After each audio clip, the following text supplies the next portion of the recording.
Hey everybody, I am Bill and welcome back to X-Plane 11. I am here at John Wayne Airport again, and this one is really awesome. A friend of mine I recently found out was an ex-air traffic controller in the Navy for 6 years and has agreed to kind of be my CFI. And we're going to go from John Wayne to Van Nuys. This is my second flight on PilotEdge, so this is going to be a very difficult flight relative to what I did on the first flight. So we've got a bunch of Class Bravo airspace to traverse, and yeah, looking forward to this. Okay, tax. I am at the southeast ramp here, and I've got my. Are you able to see on the stream yet? Yes, yeah, Okay. I'm looking at it right now. All right, cool. So I have. I'm gonna put it in. I'm gonna put Van Nuys in the GPS just so I have some distances instead of doing the DME. Oh yeah. So that's in there. So we have that kind of as a crutch. I've got the ATIS, and we're gonna assume that we're gonna combine the what is it? The clearance frequency with ground. So we're just gonna assume that that's how they're running this. Yeah. So I'm just gonna put in the ground, and I don't think it really matters which ground frequency it is, because there's like an east and a west. How do they usually do that if there's more than one? Is there one that you default to typically? Yeah, it does matter if you're. I know it sounds silly. It is matter if you're on the east or west side of the airfield. They like to split it up. Okay. So, So just for practice, I should just switch it to 132.25. I mean, you're coming from the southeast, right? You're on the east side of the airfield. Oh, yeah, that's right. Yes, yeah, you're right. You're right. So if you come up the other tower frequency, they're gonna be like, who are you? Who are you and where are you? Yeah, typically they're gonna deal with people that are on the 20 right and that are coming. Yeah. Okay. From... Okay, so I've got the ground and the tower in there in COM 1, and you recommend that I put the Socal Departure onto COM 2. Right, because if you think about it, let's get ready already, because every minute that you save up there is going to be a minute you could do something else, or kind of like a minute of air. Yeah. So if you, I mean, what is happening when you're flying the plane, they're going to tell you to, switch or contact Socal Departure.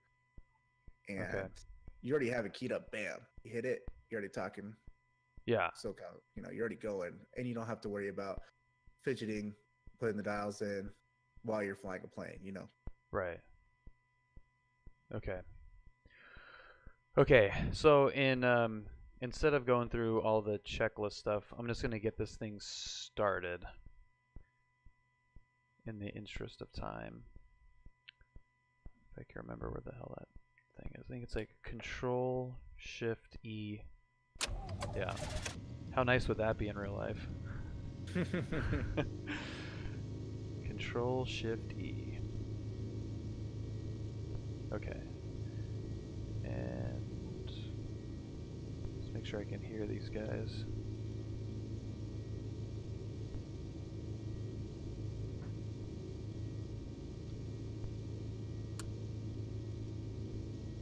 $119, that was the tower, so there's ground.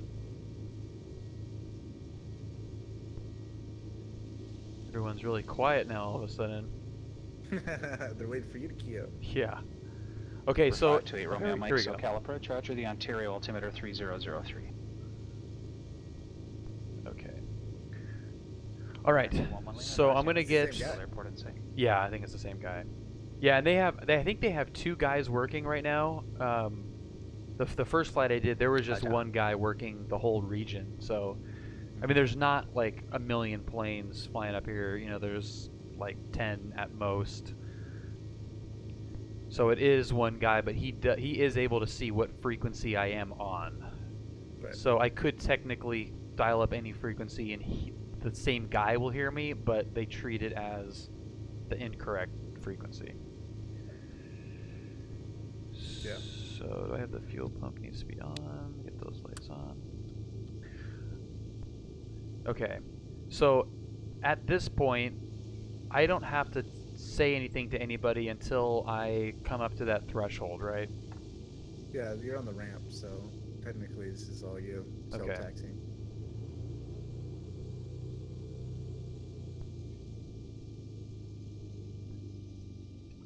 I would probably want to get the clearance. I could probably do that stationary, right? Since there's going to be a little bit more communication potentially. Right. Okay. All right. So next up, I'm going to call the tower, or I'm going to call the ground and get VFR clearance to Van Nuys, correct? Mm-hmm. And I'm just going to say... John Wayne Tower, Cessna 733 Bravo Echo 20 right at Kilo, ready for departure IFR. 733 Bravo Echo, John Wayne Tower, and 20 right at Kilo, clear for takeoff. Okay, so that Cessna was Clear for IFR. takeoff, 20 right at Kilo, 733 Bravo Echo. When you get more... What I want you to start 211 doing Lima also radar is contact listening lost. for other aircraft on the airfield to kind of get a picture of where they're at. Okay, yeah, he's... That way you don't run into anybody. Yeah. Yeah, he's on... if we just do a little cheater here, he's at Kilo on the other side. Oh, no, it's not going to show me on this one. He's at Kilo on the other side of the runway. He's on the northwest side. We should be able to see him, maybe? Oh, yeah, there he is. Yeah, there he is. He's just holding short. Yeah. Let's get a little offset Cessna light on. And this is only the second time I've seen another plane that wasn't AI in this, and it's freaking sweet. That is an actual person flying that Cessna. That's awesome. Okay, so I'm going to call up ground right now, and I'm going to get clearance to Van Nuys, VFR clearance to Van Nuys. So I'm going to say, John Wayne Tower, this is Piper November 444 Foxtrot Golf with VFR request. And wait and see what he says. And I'll say, looking for, VFR request to Van Nuys, to the north, or departure to the north to Van Nuys. And just see what he says, right? So, this is a question. So you're going to say request, and then you're going to wait for him to key up, and he's going to say go ahead, and you're going to say a request. Yeah. Instead of that, why don't you just request it? 733 Bravo Echo, contact Socal Departure. Yeah, I could do that. Over to departure. Instead of going through this whole, Yeah. Okay, go ahead. What are you going to say? He's already keying up, listening. Right. Just say, hey, I want to go VFR Van Nuys to the west. Socal Departure, Cessna Okay. 733 Bravo Echo 1,400 for 2,000. 733 Bravo Echo, Socal Departure, radar contact, climb and maintain 4,000. Okay, here we go. Climb and maintain 4,000, 3 Bravo Echo. Once these guys shut up.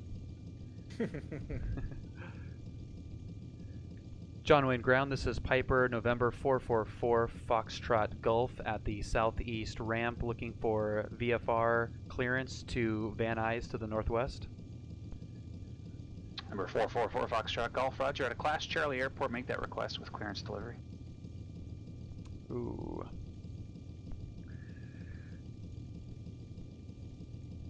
John Wayne Tower, I wasn't aware that PilotEdge was operating that frequency. I will flip over to that now for Foxtrot Golf. Oh yeah, for sure. All clearance tower and ground frequencies are controlled here. Perfect, thank you for Foxtrot Golf. Well, would you look at that? That's They do have clearance. That's Gotcha. cool. That's awesome. I was yeah. I even looked that up because I wasn't sure if that was the case, and they Santa Maria Tower, Mooney They did say 279 no. Juliet is about 10 miles to the northwest. I was trying to help you out. Landing with Lima. I'm trying to make you 2791 Juliet, Santa Maria Tower, keeping keeping in a right down, runway 30, report midfield. Yeah. So it doesn't. 91 Juliet will automatically enter a get a right downwind clearance. for 30, report midfield. 733 Bravo Echo, clear direct Seal Beach, resume on navigation. Yeah, that's freaking awesome. Derek Seal Beach, Always resume on safe nav, Republic. and go with clearance first. Always do your steps how you think it is. Okay. Because people don't like to be. Hawk 26, connect Las overstepped. Vegas approach Yeah. 125.9er. It's alright though. It's not bad. Okay, and I'm getting a little spark plug fouling up a little bit. Okay, so now we've got 118, which is the clearance. Hawk 26, Las Vegas approach, roger, the altimeter Clearance delivery. 299.6, you go expect the And do I visual. refer to Okay, him as 19er clearance right, or so clearance another- delivery? Does it matter? This clearance? You can say clearance delivery. Okay. Finally clearance delivery. John Wayne, I would clearance give- delivery. This is Piper November 444 Foxtrot Golf at the southeast ramp, looking for VFR clearance to Van Nuys to the northwest.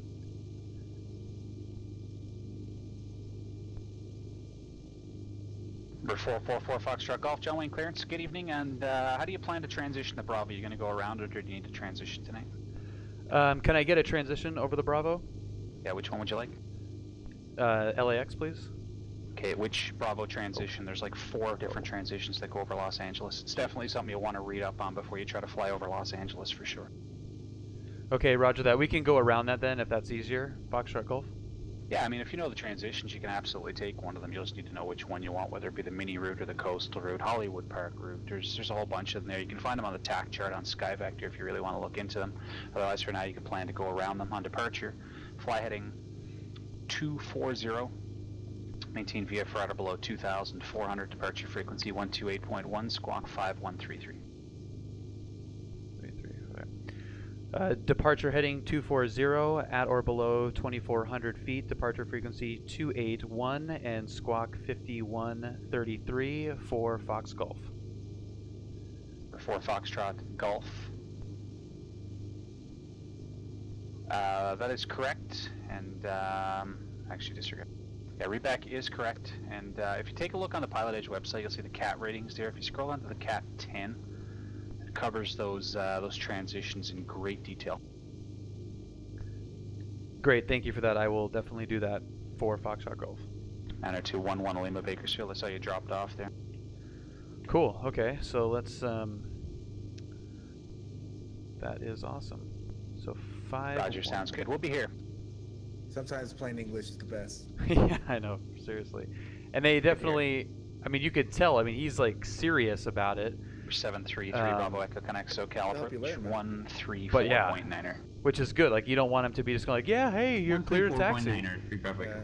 he would have set you like that's called a setup. We don't want to set up our pilots to go into a transition area and they don't know how to do it and then Right. they break airspace. Yeah.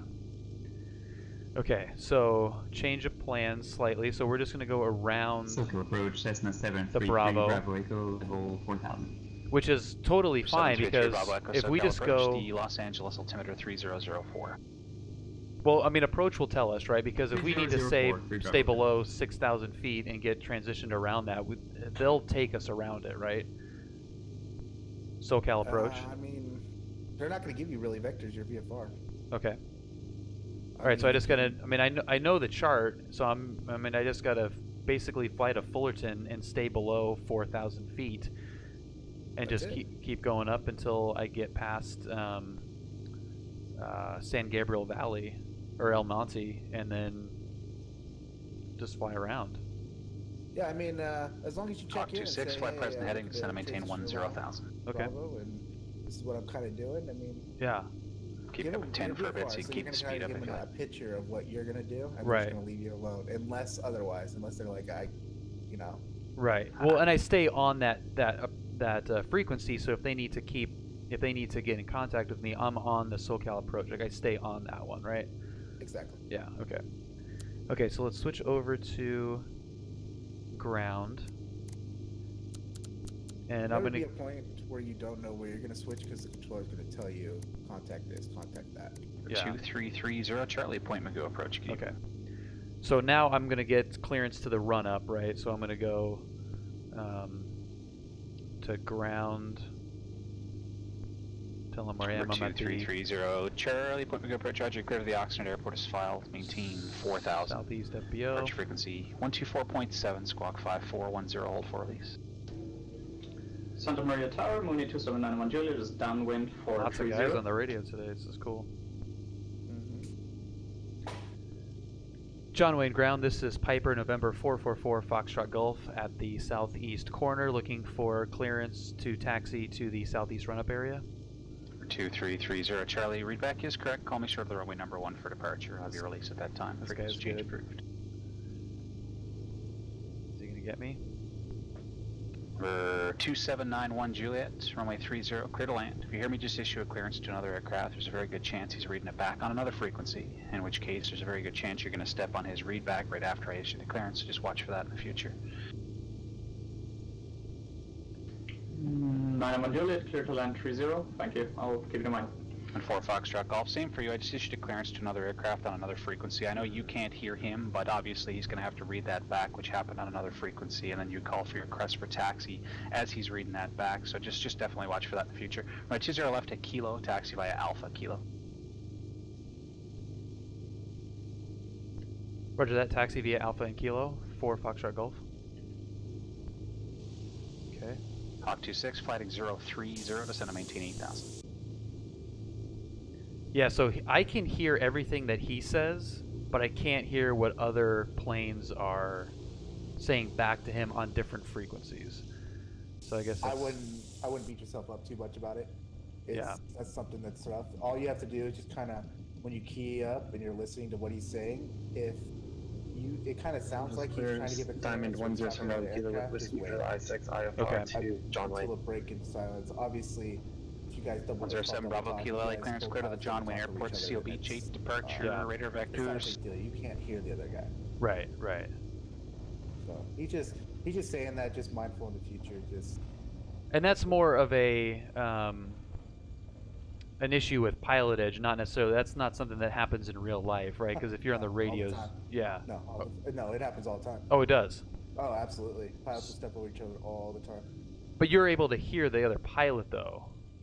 Not if they're double talking. Not if they're both talking on the same thing. Oh. It'll just run up as you guys stepping over each other. Got it. Okay. And, I mean, we've done it long enough to where we can hear specific things, and we'll catch on to what multiple. We have to be very good at like multitasking, hearing both things when they're saying. Yeah. He heard both of you guys. It was just the fact that, hey, I'm just gonna let you know, be mindful in the future of that happening. Yeah. But he still got you out there, Yeah. So Yeah. The dude's good. yeah, I mean, that's why we go through a lot of schooling and a lot of just to be able to hear two people talk at once. And, Yeah. Multitask like and grab it. crazy. Yeah. That's awesome. Okay, so he did say Alpha and Kilo, so I don't know if he was giving me clearance to taxi to the runway, but I did my run up in the southeast run up area. I need clearance to get to line up, right?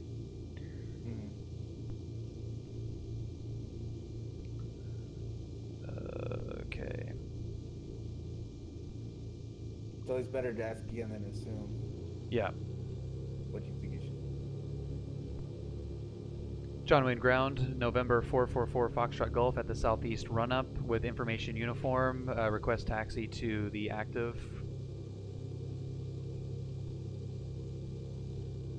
Oh shit, I didn't have the comms on. Juliet, taxi via Alpha, thanks.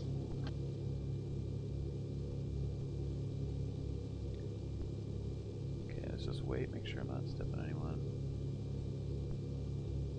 John Wayne Ground, Piper, November 444 Foxtrot Golf at the southeast run-up, looking for taxi to the active with information uniform.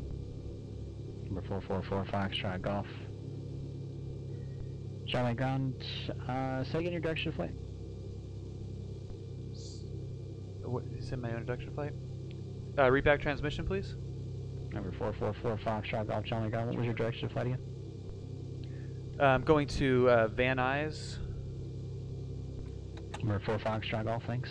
With John Wayne Ground, runway 20 left at Kilo, taxi via Alpha Hotel Charlie Kilo. Roger that, taxi via Alpha Hotel Charlie and Kilo for Foxtrot Golf. Santa Barbara clearance. Good. That was a different guy. Engine flight 6125 We do a little requesting shift clearance change? to LA. Yeah, they must have. That's kind of cool.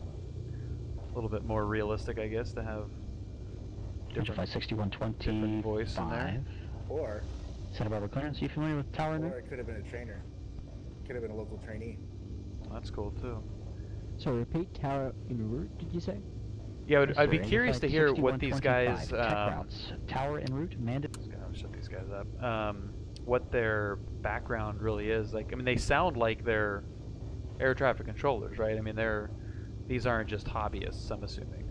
No. Well, Visual 19. they could be both. They could be. It's a lot of fun. It's like orchestrating, man.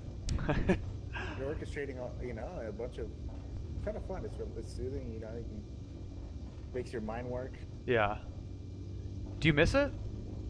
Yeah, of course I do. It's a lot of fun, man. So, I mean, having seen this, would you consider being an air traffic controller on PilotEdge? Yeah. So, are you muted on ground right now? Yeah. Big no. Turn it back on. Okay. 5 left. What happened if you tell us? 107 Bravo Kilo, LA, Yeah, ground, that's true. runway 25 left, taxi via Alpha and Foxtrot. 25 left, Alpha Foxtrot, some rope below. You know I did have to give you a hard time, Jordan, right? Yeah, Once you start Jordan. it up, man. Once you start the frequencies, I mean, you gotta keep them on until, you know. Forever, and yeah, until we're chalk to chalk. Exactly. Yeah. Angel Flight 6125 forward is available. This is a long-ass taxiway. Engine flight Is Charlie right now? 6125, go ahead. Yeah. Angel Flight 6125, cleared Los So Angeles he- International Airport. He did By not runway say heading, clear to take off, radar right? vectors Right. Quang, Kilo Whiskey, Alpha. So I have November to Golf, tell him holding short when I'm at direct Kilo. Ventura VOR, Victor Holding short Tango at Kilo. Uniform. At Kilo. Do I, because I 299er. didn't get passed off by ground, do I have Sadie, to Sierra Alpha, get Delta, passed off by Delta, ground, or can I Echo, just go straight to tower? Victor 107, Typically Santa what Monica happens, VOR. they'll keep an eye on you. direct. You know. Climb and maintain the ground should 3,000. Come back up to you and tell you to switch. Expect but if you're 11, short, 11,000. Yeah. 5 minutes after departure. Departure frequency 120.55. Squawk Guys, ring back 6270. here.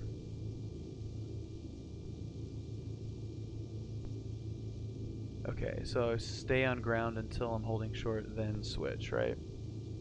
Clearance, Angel Flight 6125, clear to LA, runway heading, direct Krang, believe don't have that, direct VTU, direct, sorry, and then airway Victor 299er to Sadie, Victor 107 to Santa Monica VOR, then direct, maintain 3,000, 1,000 5 Yeah, minutes right there. after. Yeah. Departure Mom was frequency calling me on 120.55, chat, that's squawk exactly how you say that. 6270. Okay. Angel 56125, readback is correct. More Now, I information didn't know about if you tower noticed, en we'll have route to control say, with as tech soon as routes you can be found in the talk to a PilotEdge training person program. Certainly more than recommend you one go time, take a you look. can omit most of your call sign and come Copy back that. down. Yeah. 4 Fox Golf. Yeah. Okay. Alright, so we're on tower, right? There's 119. He's... okay. John Wayne Tower, 4 Fox Golf, hold short at Kilo, runway 20 left for clearance to take off. Something like that? I don't know. Is that right?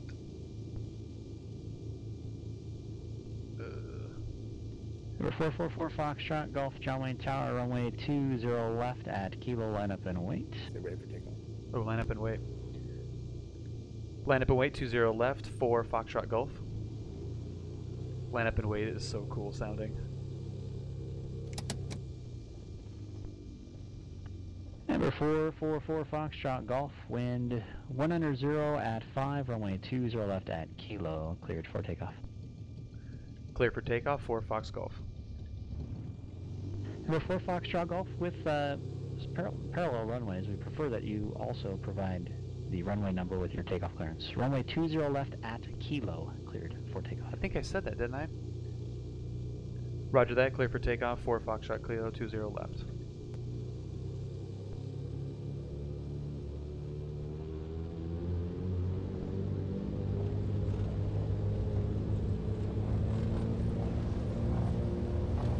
Okay, airspeed is alive. I swear you said that. Yeah, I could have sworn I said that too. There's 60, 65, Sorry, we make mistakes too. rotate, and gear up. And we need to be on 240. Wait for the switch. Yeah, I'm not going to switch yet. Keep it on the tower.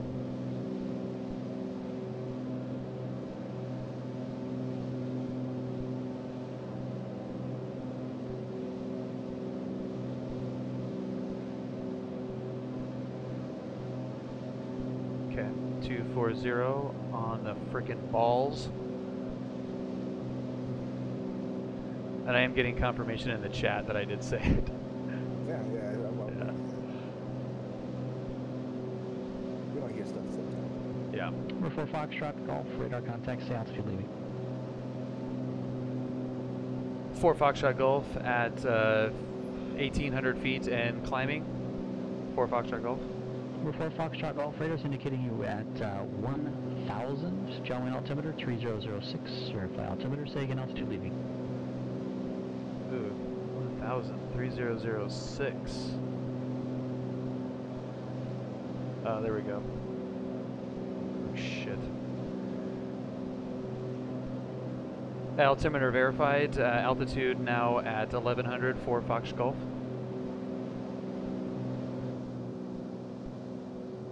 And they're like freaking on it.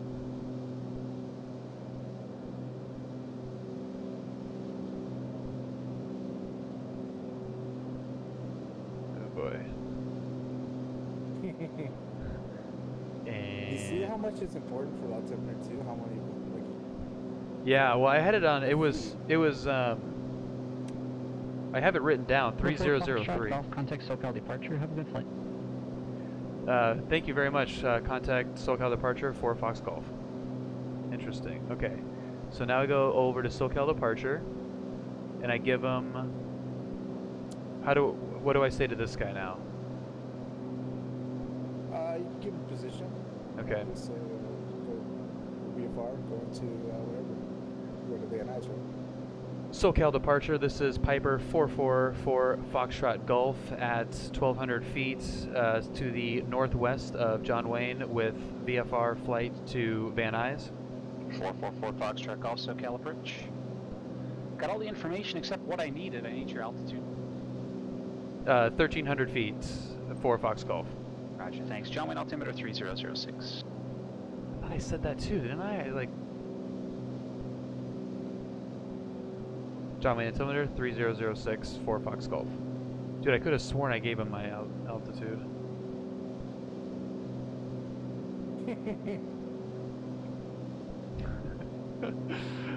And and I said 1,000. I did say it.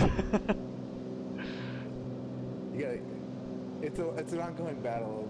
Yeah. I'm telling you, air traffic controllers and pilots. It's an ongoing battle, dude. That's really funny. So I mean, it's because I feel bad. Like I feel bad that I'm 528 Romeo Mike connect doing Socal something wrong. On 119.6. Okay, so they haven't told me to deviate from that path. Am I on my own now? For 544 Foxtrot Golf, cancel altitude restriction now, resume on navigation, maintain VFR. Oh, navigation for Fox Golf. Thank you. There you go. There it is. There we go. Interesting. So I mean, they take you like way the hell out there before they're like, okay. Because you know why? Why? Because they don't want to deal with your VFR. Is that really it? Yeah, for me personally, I like dealing with IFR aircraft because VFR aircraft just do whatever they want. Yeah. Huh. Okay. I like to be as an air traffic control of things. And an IFR 528 Romeo Mike, Socal approach. The Montgomery altimeter 3006. You can plan the visual 28 right, just let me know if you have how to another. climb. off aircraft, you're doing whatever you want. Right. So I don't know what you're gonna do. It scares me. So I'll put you way away from everybody else. Thanks, expect that. And I'll just keep you on the coast. 444 All right, let me- Foxtrot Golf traffic, 1 o'clock, mile and a half, opposite direction, altitude indicates 1,500, type unknown. I'll keep an eye out for him. 4 Fox Golf. Oh, there he is. 30 Charlie, turn left, heading 320, Oh. to maintain 3,700. Yeah. If you see him, tell him traffic in sight. Traffic in sight, 4 Fox Golf. 4 Foxtrot Golf, thanks. Cool. That's why they kicked you all the way out. Yeah, For that that is reason, my man. that is really cool. He's 528 Romeo Mike, gliding 150 vectors Montgomery Airport. Yeah, he was 718, hauling ass, 6,000. wasn't he? Okay. And just so you know, Tax, the volume in my headset is a little bit higher for them than it is for you. Yeah. So I'm gonna see if I can maybe hop in here really quick and jack that up. That should be good. You give me a radio check? Can you hear me? Yeah, oh, that's much better. Okay. Loud, clear? Yeah. Cool. Okay, so I am now doing what I want in VFR. Yep. We've got like Newport Beach. 2330 Charlie, to your left turn now, heading 28. Just kinda doing whatever down there. Course. So looking at the charts, I know that I've got tons of headroom here. 2330 Charlie, you're 6 miles from UB, maintain 3,700. I need to stay below 4,000 feet, and I'm good. Yeah. And let's see, is there any? When you get more comfortable with these flights, and you're gonna get to a point where you are, and you're like, man, it's kind of boring flying in one direction. You'll start to be like, well, I want to do a touch and go here and continue to depart. You know what I mean? Yeah. And people work on their touch and goes as they go to another airport. Yeah. Yeah, I guess, I mean, once you're up and doing it, I mean, at some point this is going to feel super easy. Departure, radar contact, And then you're maintain gonna go 4,000, LA altimeter 3005. Yeah. Okay, I'm gonna get. So this is where you could prep. You could prep. What do you want to do? Yeah. So I'm gonna prep. I'm gonna be. I got in nav 1. VOR, Seal Beach VOR. I want the. Anything you just want to worry about is if you run into somebody else's airspace. That's it. Yeah. Okay, so I'm on the going to be on the from radial on to get to Fullerton, and that's going to keep me well clear of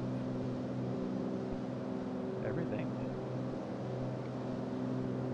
Let's check where that VOR is at. Okay, I'm coming right. I don't know if you can see there. I got this. This is the VOR I've got dialed in. So I'm just going to kind of head towards that. And I can just aim right towards this runway. I don't have to say anything to these guys, right? As far as what? Like if I'm flying over their airspace. 107 Bravo Kilo, do you have the Seal Beach 8 chart in front of you there? I mean, you're entering somebody else's airspace. You kind of tell them you're going to transition. You're kind of transitioning through the airspace, right? Yeah, I was just gonna once you cross the fly center, you wanna over. go I mean, I kind of have to unless I want to go 154 south. now, I could go about south 2.5 and stay out of their miles way, west right? What's their airspace? What's their altitude for their airspace? Yeah, Well, roger, it's Los roger, Alamitos roger. Air Force Base. I don't think it's like fully operational. Just want to go back and start again. You're not very far from LA anyway. Yeah, I'm not seeing any 2,500. 2,500. So as long as you're above that, you don't have to talk to anybody. Okay. If you're below it, you Even if I go straight over them, I don't have to tell them as long as I'm above 2,500. Exactly. Okay. But if you enter somebody's airspace as VFR, you got to be talking to them. Right. Okay. Because you don't know if they're going to depart aircraft off that runway, or and then you have some random guy flying over your airfield, and you're like, what's going on? Right. Okay. Just climb above it. Okay. And sorry, chat, if I'm kind of ignoring you guys. I'm looking when I can, but I'm pretty dialed in here. Your mom, thanks for the help as always. Chili, of course. What is up? Let's see, if you're uncontrolled, you could tune the tower frequency and let them know. Yeah, that's a good point. So if it was an uncontrolled airspace, you could just talk to traffic. 733 Bravo Echo. Fly heading 300, connect Socal approach 134.2. Yeah. 300 and 134.2. 3 Bravo Echo. Yeah, there hasn't been anything majorly catastrophic. Except you like the lie about midfield. When you're actually not midfield. The last time you were flying. Oh, yeah. Yeah.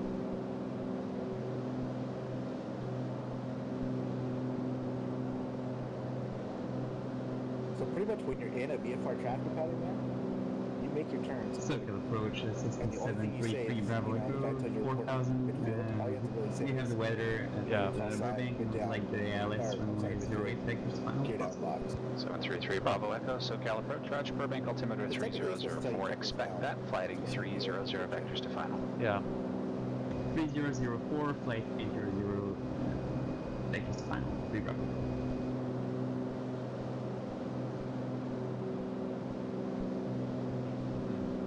This is for closer and you want to descend and you want to get ready for your approach. You can listen to this.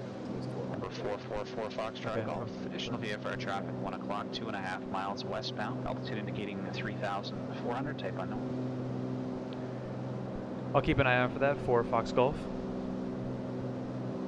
1 o'clock. I don't see that guy. He's 400. You're at what? 3,400. 528 Romeo Mike, send maintain 4,000.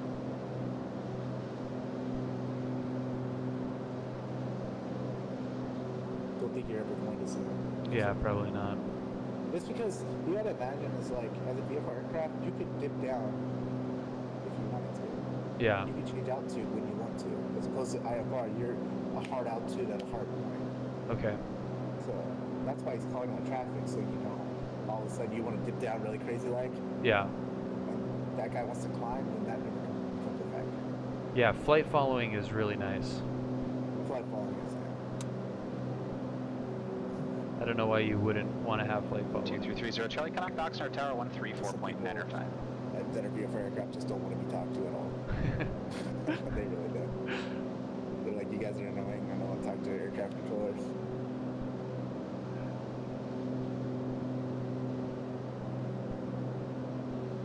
Okay.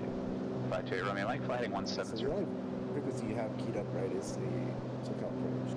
Yeah, yeah. Do you Bravo recommend Echo, turn left 10 something else? Nope. Left 10 degrees, 3 Bravo. Keep it on there. Unless you're about to get to a tip of an airspace that switches like different approach centers, Yeah. then you would have the other one keyed up and wait for the controller to change. Okay. Go over. Okay, so there's Long Beach. So we're good. We're good on that guy. So I'm looking at the chart and we're doing pretty good. So I'm gonna want to go. That's Long Beach. I'm gonna want to go out a little bit more east because that Class Bravo dips down to 2,000. So I'm gonna want to go kind of towards. Angel Flight 6125, Santa Barbara departure, radar contact, climb maintain 8,000.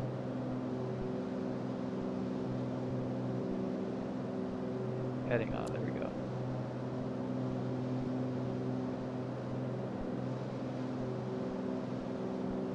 Man, I kind of wish I would have seen that other traffic. That's really cool that there's actual traffic that I'm being told about. That's so cool.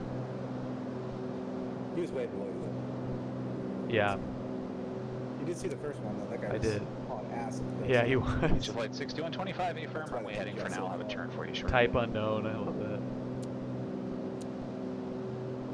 Look at all the freaking runways around here. You're just able to hear everything, man. You'll be progressive as far as like you'll hear the approach controller give a traffic call to a guy that's for you. And if he says type unknown, you can always key up and tell him your type. Then they know it's like information is power. Yeah. So, Huh. so just like when you think you don't have to listen to it, you can only listen to your call sign. Yeah. Don't get in the habit of only listening for your call sign. Listen to what's going on everywhere, all the chatter. See, Okay. Yeah. Paint yourself a picture of what's going on in the airspace. And what's going to be the telltale that he's talking about you being unknown? Like position. Into flight 6125, turn left, heading 120. Okay. You'll kind of get, if you see the traffic already and he's giving it, and you can reference yourself to that traffic already. Yeah. When you're looking out the windows, because if VFR, that's it. You're looking out the windows. That's your traffic fog. Okay. You're looking out. It's paint to paint with you. Yeah. So 444 Foxtrot Golf, if now you in already see violation an of Los aircraft, like, Angeles traveling Bravo across airspace. it, The shelf you're currently in starts at 2,500. Goes up to 10,000. Descend Kind of below reference yourself, 2,500 immediately. it's for you. Descending below 2,500 for Fox Golf. Apparently, I blew the airspace, so that's cool. What are you flying over? I don't know. I'm looking at it right now, and I don't see where. I'm right above.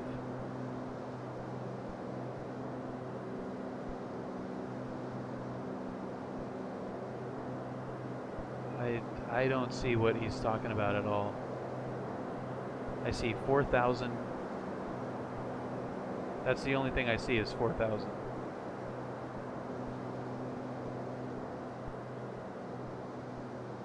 I mean, I know exactly where this is. Romeo Mike, Montgomery Airport. Let's call it 2 o'clock, 8 mile.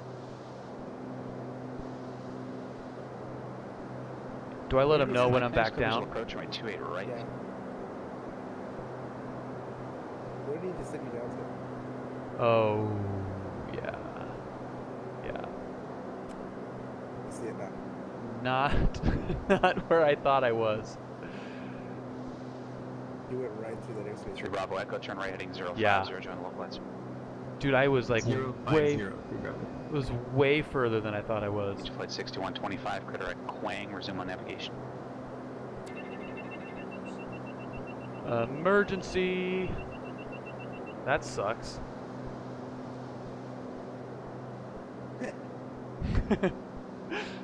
So you always got to be looking, man. Always looking for something. 3 Bravo Echo, 3 from Silex, maintain 4,000 Yeah, until we'll turn established, around. clear ILS from my 8 approach. Kind of, yeah. I mean, 4,000 until I would have been established, fine to just clear ILS continue from 8. underneath the airspace, but I don't want to do that. Number 4 Foxtrot Golf, now leaving the LA Bravo airspace. You're below it now. Just say thank What you. learning here, man? Thank you, approach for Fox Golf. Dude, that is so baller though that they can tell like exactly. Great Romeo You Mike, don't connect just walk, Montgomery you can Tower tell 119.2. Typically, your altitude, your time, your airspeed. It's totally everything. But I mean, just in the simulator, like the fact that the sim has that capabilities is freaking Nothing awesome. gets past this, man. Oh, I would say most of nothing gets past this. But the fact that the like X-Plane and PilotEdge are able to like communicate that to him, and I mean, it's just like that in itself is freaking awesome.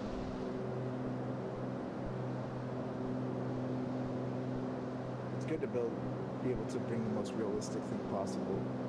Absolutely. Yeah. So you gotta, what Mom is saying is they're not just controlling the single airspace. Controllers can control a certain region. yeah. So, Okay. Yeah. There's the 2500. You just look at your divert route. It's funny. Yeah, I know. Look at that. It's just like, yeah, he's like, you are now screwed. I'm like, damn it. That's freaking awesome. Well, I mean, not that I was hoping to do something wrong, but I mean, that's like, this is where you want to make those mistakes. Make all the mistakes on here. Yeah, absolutely. And I really like that they are taking this seriously. Yeah. To the point where it's still fun. Like they're not, you know, like, all right, you suck, we're deleting your game. You know? But you know, they're stern and they're doing it right. and it's awesome. I mean, it really does make it possible to use this to at least build up the nerve to do this in real life, if nothing else, you know. You gotta imagine, I mean, these guys already have the idea that you guys are doing this to possibly become a pilot, and if we don't take it seriously, yeah, because you gotta imagine they're training themselves too. Right. We're always training ourselves to become an more efficient controller. So if we don't take it seriously, that's like you.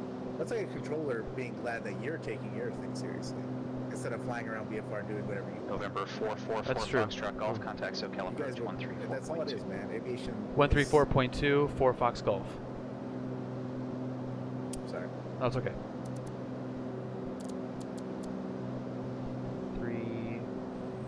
what do you say, 134.2? Yep.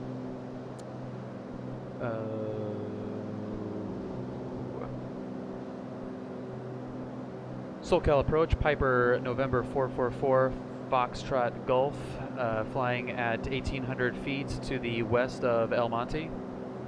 444 Foxtrot Gulf. Socal approach, giving Van Nuys altimeter 3004. Van Nuys altimeter 3004, 4 Fox Golf. That was nice of them. So, I mean, I still need to get ATIS, right? I'm sorry, what I was reading, I was listening. Oh, it's okay. He was giving me the altimeter for Van Nuys. I still need to get the ATIS, right, and get the correct information. Yeah. Because that would have told you altimeter already. But it doesn't matter anyways, because when you check in, they're going to give you altimeter every time. So. Okay. Really, the ATIS is if you're about to land. I mean, if you're going to go to an airport, I mean, it gives you good information. But it's going to tell you a lot of things about the airport and other stuff. But yeah. Well, what I've noticed is I've kind of forgot on a couple of the call-ins at John Wayne to give information uniform. Do they sometimes not require you to give that? Or do you always, like, do they not mention that? You need to check in. You need to check in with the proper ATIS. Okay. For sure. Yeah. Just because you, like, the way it works is that, like, I think it's at, like, 56. Like, 56 before the hour. Yeah. Yeah, okay. The ATIS changes over.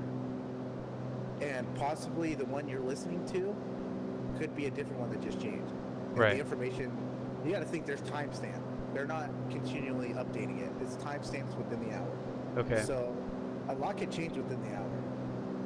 Yeah. Winds, altimeter, you know. Okay. Because okay. when you become IFR, depending on the altimeter, you have different usable flight levels and stuff like that. But yeah.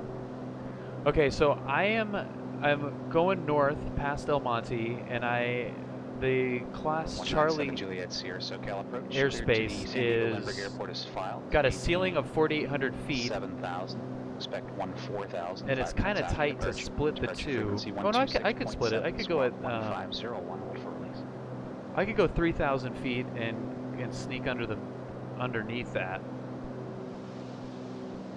and just go kind of just north, just like right over the Hollywood Hills, basically. There's downtown. I'm sure they're only number 1 on your release at that time. For you to change it. Whatever you think would be the best thing for you to do, you can always request. Yeah. So transition their airspace. Yeah. So if I get at 2,500 feet, that gives me plenty of space.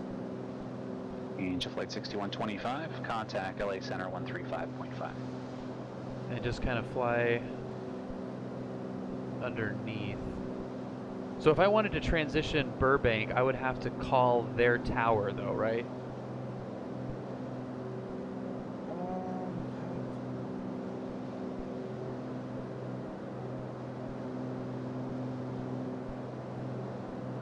Sorry, it's been a while. I got That's okay. Angel Flight 6125, LA Center, Roger, come maintain 1000. Yeah, you can. You can call up their tower and just, if you're entering their airspace, yeah, you do want to. November 733 Bravo Echo, connect Burbank Tower 118.7. And then they'll switch you back over to approach. Yeah. Okay, so I'm in the 444 Foxtrot Golf, advising you at the Van Nuys Airport in sight. What do I say to that? Advise when I have the airport in sight? I didn't hear what you said, I'm sorry. Will contact with airport in sight for Fox Golf. Yeah. I'll just acknowledge that I heard him. And then you just come back and say airport inside. Runway inside. Yeah.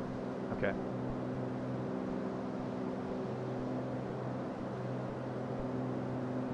Alright, and I got the airspace looking good now. I'm at 2,000 feet. 1,000 feet below the Class Charlie and well below the Bravo. It's good, man. This is a good learning curve right here. It's not quite. Yeah.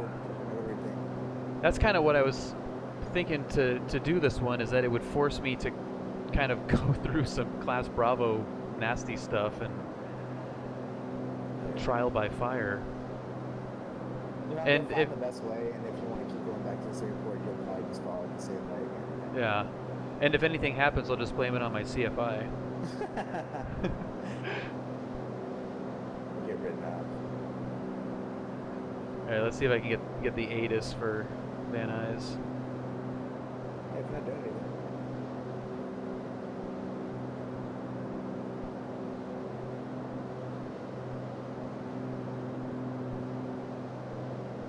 It's not doing it?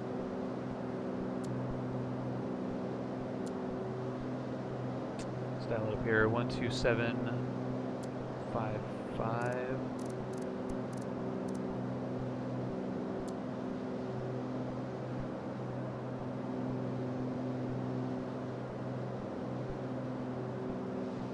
Nothing?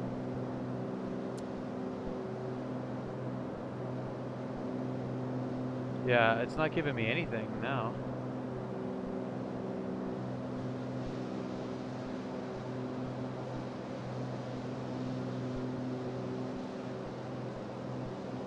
Nothing.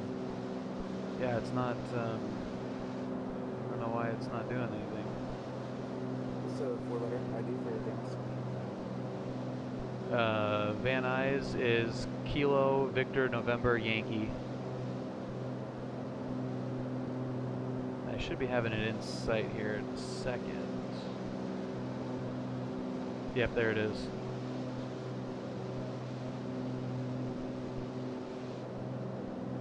And it's on approach. Socal approach, November 444 Foxtrot Golf to the south of Van Nuys. Airport is in sight. For 444 Foxtrot Golf. Thank you.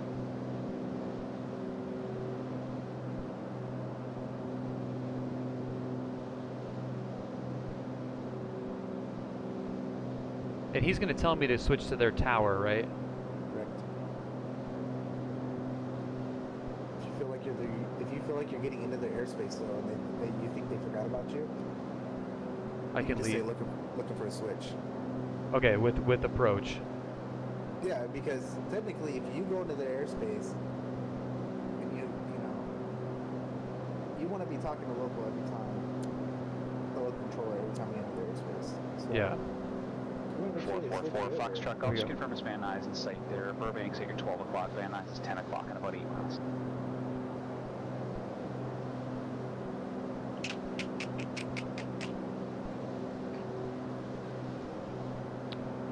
Roger that approach. My mistake. Van Nuys to the 10 o'clock. Slate northwest, also in sight for Fox Golf. Or 4 Foxtrot Golf. Roger. I also have traffic for you. I have our traffic. He's currently your 10 o'clock, 7 miles. He's down on the ILS 8 through 2,600. It's a Skyhawk. Let me know if you get him in sight. Looking for traffic for Fox Golf. Okay, so he is inbound.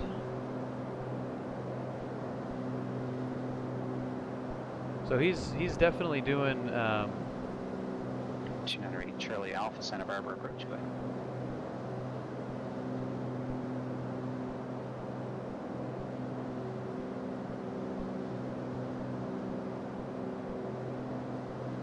United Charlie Alpha, Roger, squawk 4373.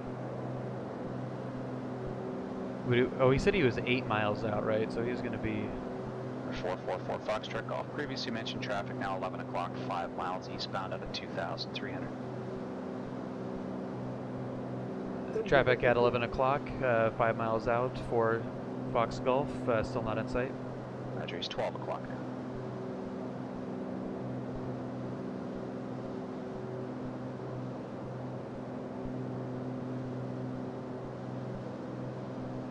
You know what? I'm gonna. This is ridiculous. I'm gonna get the windshield out of here. What's the altitude of the traffic? Should I ask? For 444 Foxtrot Golf, maintain VFR at or above 2,500 until advised by Van Nuys Tower. Contact Van Nuys Tower now 119.3 radar services Just terminated. wait, he'll update you. He'll keep updating. At or above 2,500 feet, and we'll contact Van Nuys Tower at 119.3 for Fox Golf. Jeez. Make sure when you call into the next guy, give him your restriction that you're at. Okay. For 298 Charlie Alpha, radar contact. You didn't have it in 15 sight, west of Fellows 5000. Unless Yeah. there's some restriction already inside. Okay.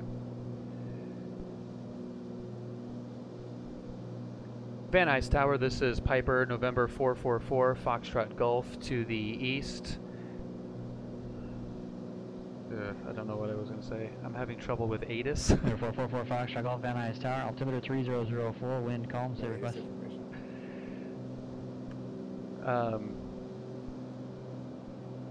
Looking for clearance to land, having trouble with ATIS. What is the active runway for Fox Golf? 444 Foxtrot Golf. Don't worry about that. You just got to tell me what you wanted to do. You just call up cold. I don't know if you're wanting to land or just transition by airspace. Just be really specific with what your intentions are. Also, keep in mind your approach controller gave you an altitude restriction to maintain at or above 2,500. Yes, he did. Indicating you now 2,200. Yes, we are. Enter left downwind, runway 16 left. As you reach midfield, delete or cancel the altitude restrictions. Runway 16 left, cleared to land. Roger that, thank you. 16 left, clear to land for Fox Golf. So that's, I mean, 16 left is kind of midfield right now, right?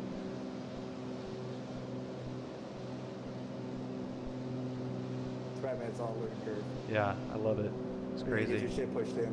That's the way it's gonna happen. Yeah. He had some too, but he. Yeah, no, it was. We kind of have to give you a little bit of that. Oh yeah, absolutely. I love it. Van Nuys Tower, November 444 Fox Golf, midfield at the left downwind, 16 left for landing. For Foxtrot Golf, you can save your breath. You've already got your landing clearance. Once you get your landing clearance, no need to report positions. Didn't he say call back at midfield? Oh, cancel restriction midfield. God. Alright, buddy. The biggest thing is to listen and grasp the information that they're telling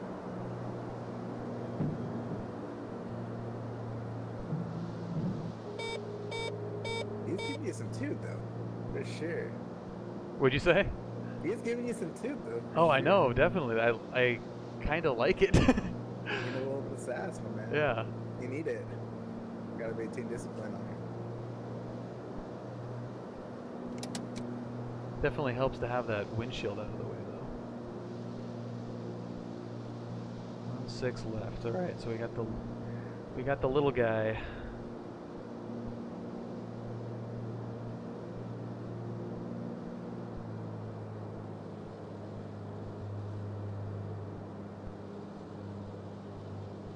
Dude, this stuff is. I mean, they can't see me like in the sim.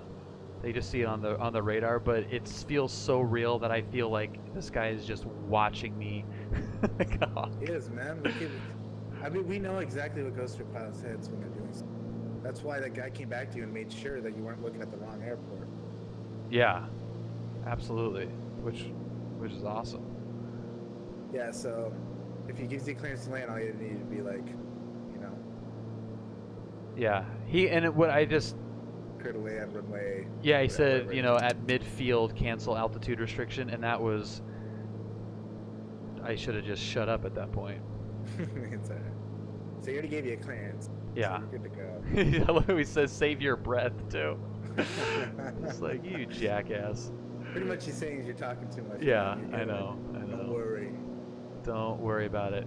Hey, how about this? Clearance, Diamond 10 Bravo Kilo with whiskey.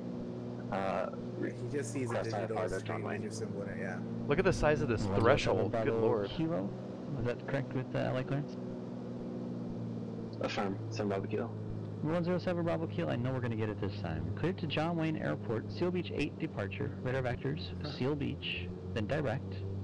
Climb via the SID, except maintain 4,000. That is a Socal big... Departure frequency 125. Oh, isn't it crazy? 2, squawk 1437. We're gonna get it this time. I'm feeling it this It's time. picking you. Cleared to John Wayne. Seal Beach 8 departure. Whoa. Radar Right. vectors, Seal Beach, direct. Climb and maintain SID, except 4,000. Other than the little Tokyo drift, that was a departure nice one. Dot Yeah, 2, whoa. and I need a squawk one more time, sorry. Number 7 Bravo Kilo, climbing instructions as well. Climbing instructions will be climb via the SID, except maintain 4,000. Squawk That wind was 1437. kicking out. Yeah. Climb via the SID except 4,000. 7 Bravo Kilo. 1437. Number 7 Bravo Kilo, thanks. Read back correct. Number 4 Foxtrot Golf, taxi to the ramp on Bravo, monitor ground, point 7. See you next time. Thank you, ground point 7, Fox Golf. Number 4 Foxtrot Golf, taxi Oh. into the ramp via Bravo, then monitor ground. Taxi on Or the ramp. and monitor ground. Taxi on the ramp via Bravo and monitor ground on point 6. Thank you, 4 Fox Golf. And Van Nuys ground should be point 7, 121.7. Let's put one. Son of a bitch. 121.7 ground, 4 Fox Golf. 3 Bravo Echo, say parking. We're gonna try to go to Atlantic in 5 frames per second here. 3 Bravo Echo. 3 Bravo Echo, left turn when able, contact ground point, correction, 123.9er. Left turn when able, ground 12319er. 3 Bravo Echo. Bravo, Bravo, Bravo, Bravo.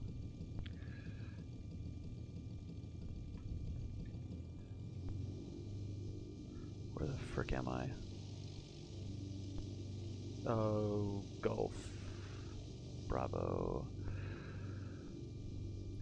Van Nuys ground, Piper, November 444, Golf. Foxtrot Golf on Bravo, looking for clearance to taxi to south east FBO. Number 444 Foxtrot Golf, do you remember the instructions you got from Tower? 2 Fox to taxi to the ramp. Taxi ramp via Bravo, 4 Fox Golf. Very good. And to simply monitor this frequency. So you've already got your taxi instructions. All you have to do is just tune your radios to the ground frequencies. Taxi on your merry way. And if I need you, I will contact you. I love it. Thank you very much, Van Nuys ground, 4 Fox Golf. He gave it to you 2 times. I know, but Ground, Ground, 107 Bravo Kilo. 7733 Bravo Echo at Delta 7, ready to taxi Atlantic. oh my god, I freaking love it, Number dude. 733 Bravo Echo Burbank ground, taxi Atlantic ramp on. I freaking Delta. love this dude. Atlantic via Delta 723 Bravo Echo. There's another aircraft calling, say again? Diamond 107 Bravo Kilo with whiskey. Request taxi to 25 left. Air November 107 Bravo Kilo, LA ground, runway 25 left. Taxi via Alpha Foxtrot.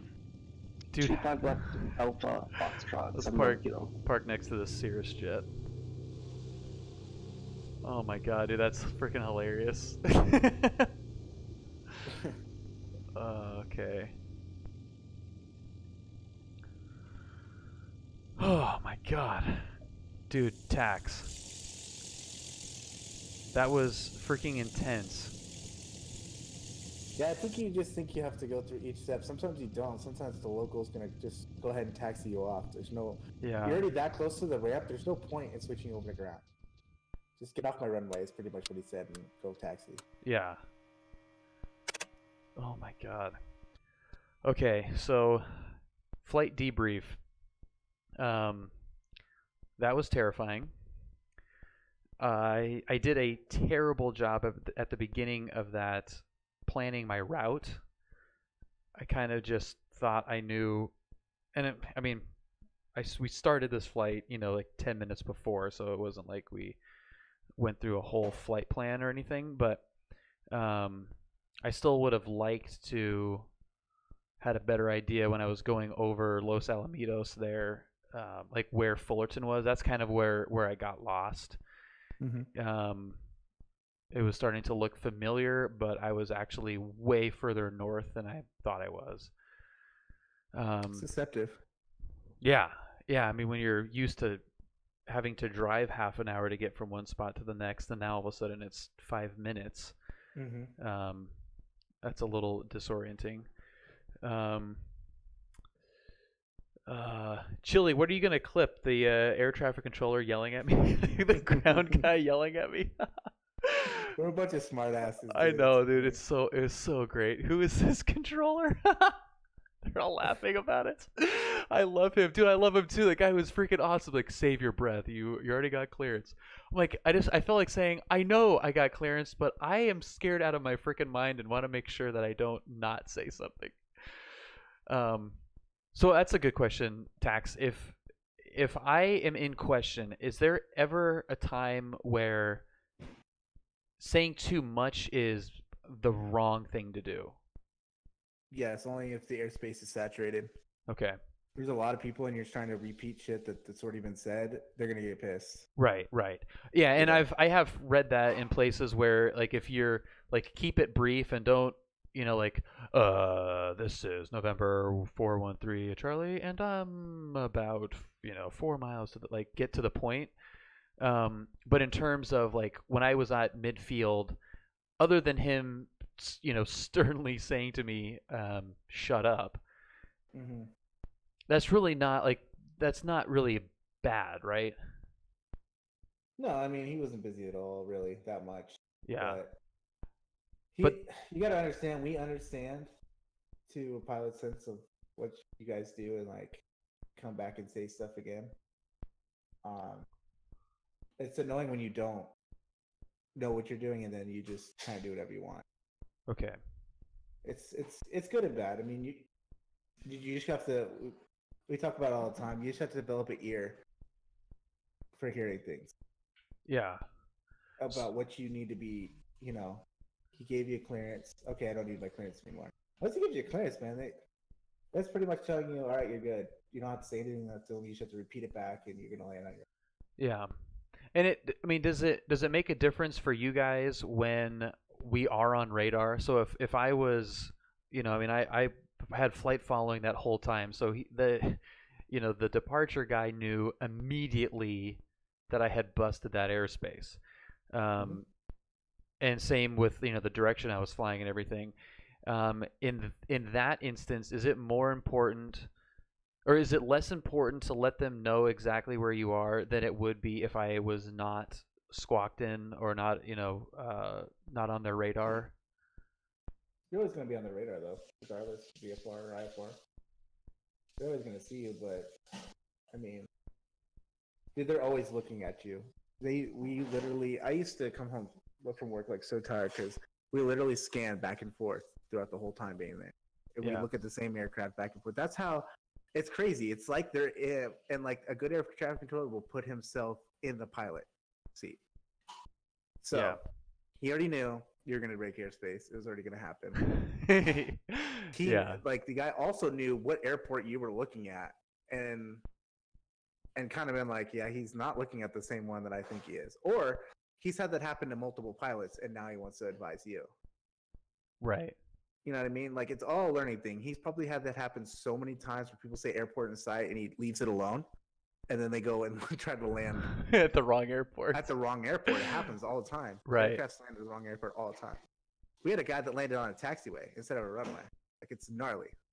That's crazy. And I just listened to that, not John Travolta, the Harrison Ford tape, which is crazy. And I just was watching the clip that Chili made of my taxi thing. So, okay, so and I'm trying, because I don't have the real life hours in doing this. I mean, this is essentially my, like, I don't even have 2 hours on PilotEdge talking to air traffic controllers. So, like, it's hard to get lower hours in actually doing this. So I'm trying to, like, gather things that I have remembered seeing either, like, at an airport just watching, or like the airport up in Tacoma that I flew out of. Like, I remember seeing everyone after they would land, they would taxi and they would hold short of the runway. And I remember seeing that, like, they would hold short after they landed. And I thought that was kind of weird. Like, they kind of sat there for a few seconds. And then when we went up with the CFI and we did that same thing, she took the time to like dial up ground and get the clearance to taxi to the location. And so I guess when I was landing and I was dialing in the ground frequency, and I wasn't, obviously didn't know that I was supposed to monitor it, but I also didn't tell them where I was going. I would know where I'm going in real life. They know where you're going. They know where you're going. You don't. This is not your airport. Right. This is not where you reside. You don't hangar this here. So where do you think they're going to send you? If you don't belong in this, where do you think? Taxi to the ramp. They're going to send you over to the transit line because you're pretty much just transiting this airport, right? Got it. Well, yeah, So I mean, yes, but also that's kind of where the fact that this is a simulator comes in. It's like I don't take this airplane anyway. Like I don't own this plane. This is not even real life. So right. In retrospect, though, they know you're not from here because you didn't take off. I didn't take off from here. Right. Yeah. Okay. So So ramp is if I got clearance and understood that clearance to the ramp was. This whole thing is the ramp. This whole big thing is. Once you pass those yellow lines, it becomes the taxiways. And where the planes park is the ramp. So okay, but like if I was like, and I guess that is because he gave me clearance so quickly before I could like talk to him at all. So if I was flying in here and I wanted to go like taxi over to my buddy's hangar on the other side of the airport, when he gives me clearance to taxi to the ramp and I want to go someplace else, do I then say, request clearance to northeast hangars and wait for his response? Yeah, you first of all get off the active runway, so get past the whole short before you call up ground. I saw like you were a little bit half between them. Okay, so get off the runway. Okay, so when I can just kind of come over here. So I landed and I stopped here at this line. And again, that's kind of like that's what I was seeing at this other airport. So I'm just kind of drawing on that experience, only. But so I kind of stopped here. I should get out, just get off further than that. I want you to think of that line as a road. What does it mean when you have dotted lines? That you can cross it. That you can pass, but it's a solid you can't, right? Right. So look the way it's orientated. So you can literally get off. You want to get off past that line all the way, and then get your ground instruction. Therefore, you're away from any other aircraft that's going to land. Okay, so I can stop here if I knew that I wanted to go in a different direction than I got clearance for. I can stop right here and get that clearance. Like if he's giving me clearance to go to, over here somewhere, I can call up and get clearance to go this way if I wanted, right? Yeah. That's all, yeah. Because imagine, I want you to start thinking if an airport was busy and you got a guy that's landing right behind you. Yeah, you want to get the hell out. Runway too. Yeah, you got to get way out of there. So that's where that little space is a little bit of buffer room. That way you're off the runway. If there's another one behind you, he has a little bit of room to get off. Yeah. And the first thing they're going to do, because they don't know who you are at this airport, they're going to send you over the transit line. But if you have somewhere that you need to be, then you can request a taxi that's hangar. Okay. And I guess there's really no harm in, like taxiing over here and then getting clearance to go taxi someplace else, just to like do what he says, get out of the way, and then, if it's busy. And that's... Yeah, just don't cross onto Golf unless... before you call up. Because Golf is the one that's parallel, right? Or no, Golf is straight. Sorry, Golf is... Oh, yeah, I was on Golf. Right. Yeah, so he gave me clearance to taxi onto Bravo to the ramp. So I really could have gone straight, left, or right. Well, if he tells you Bravo to the ramp, Bravo to the ramp. But these are all... That's Bravo 2. Oh, Bravo 2. Okay, yeah. So if I go... So I could have gone theoretically left or right, and that would have been fine. Well, did he give you Bravo or did he give you Bravo 2? He gave me Bravo. So you can't go straight, right? No, but I could go left or right. Oh, yeah. Yeah, that's all taxiway Bravo. Okay, so I can then, if he gives me taxiway clearance for taxiway Bravo to the ramp, I can turn on to taxiway Bravo. So let's just say, just for, like, I want to go. This is my buddy right here with this Cessna, and I'm gonna go meet up with him, and I want to park there. Mm-hmm. So so I pull up here. He gives me clearance to the ramp. Oh, that's the double one. So I pull up here on Gulf, and he gives me clearance to taxi to the ramp on Bravo. Mm-hmm. So, I mean, it really doesn't matter which way I go. So if I just, not knowing the airport, I can say I'm gonna go right just to pick a direction. Say, and then call up ground and say, 4 Fox, Van Nuys ground, 4 Fox Golf, taxiing south on Bravo, request to taxi to northeast or northwest hangars. While I'm taxiing here, that would be the method to do that. Yeah, and then yeah, you could. He's gonna see me. Then he's gonna be like, okay, he doesn't want to go to transient line, so I don't have to give him. The only way he said monitor because you know you're gonna get off the runway and go right to the ramp, but yeah, you have a long way to go around if you want to get over to those hangars. Right, and that would be probably something that I could do, if I knew that ahead of time. Like if I really said like I'm gonna be taxiing to the west side of the airport, and I am familiar, which I would have like studied up a little bit more in real life on this airport. I would have probably requested to land on 16 right to taxi to the west hangars, right? Correct. Yeah. Yeah, and even if you're not, you should be familiar what airport you're landing. Even if you're not, you can always get progressive taxiing, which is more like he's going to tell you to take a left on Bravo, a right here. Like he'll give you a direction with the taxiway for progressive. Oh, real? Oh, okay. Yeah. So instead of saying like, yeah, taxi Bravo Charlie Hotel 2 and all that crap, and you have to like memorize that, he'll actually tell you, okay, turn left here, essentially. Yeah, I mean, it's gonna be funny. He's gonna be like, like every controller hates to get progressive taxing. But if you're not familiar, it's gonna be like, let's say if you were at John Wayne, yeah, it'd be like, taxi via Alpha, right on Charlie, left on Kilo. Right.